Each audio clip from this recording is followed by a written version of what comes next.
আসসালামু আলাইকুম ওয়া রাহমাতুল্লাহি ওয়া বারাকাতুহু। কোন দেখতে থাকুন।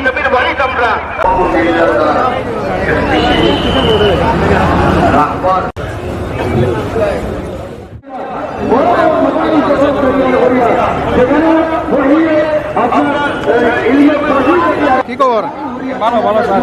দুই একটা প্রশ্ন করি, আপনার ঘর তো এই বদরপুরে, যদি তুলনা করা হয় গত বছরের চেয়ে এবার কি মানে বেশি লোক না কম? অনেক বেশি মানুষ আছে। আমাদের পার্শ্ববর্তী গ্রাম দুর্গাশীল গ্রামের আমি মানুষ, ঠিক আছে, আমার করে বর্তমানে 40-50 জন মানুষ করে আছে। আচ্ছা আত্মীয়স্বজন আসছে। শুধু আমার বাড়ি না, প্রত্যেক বাড়ি বদরপুরে একটা উৎসব, এটা ঐতিহ্যবাহী একটা উৎসব খতমে বখারি। এই বখারির সময় মানুষ অনেক মানুষ জমায়েত হয়, দেখেন কিরকম জনসমুদ্র।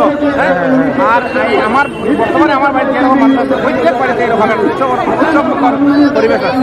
মানে সবার ঘরে এরকম থাকেন? সবার করে মানুষ থাকেন। আমার প্রোগ্রাম হওয়ার এক সপ্তাহ আগে থেকে দূরের মানুষ জমায়েত হয়, আর প্রত্যেক গ্রামের ঘরে ঘরে আসে এবং এই প্রোগ্রামটা দেখার জন্য, এই যে ট্রেডিশনাল ঐতিহ্যবাহী খতনা বখারি দেখার জন্য বা এখানে উপভোগ করবার।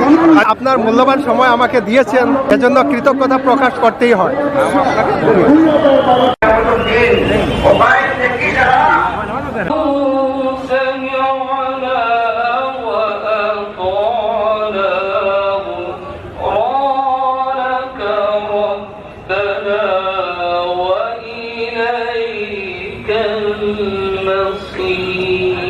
থেকে সাংবাদিক সম্মাননা প্রদানের সিদ্ধান্ত নিয়েছে।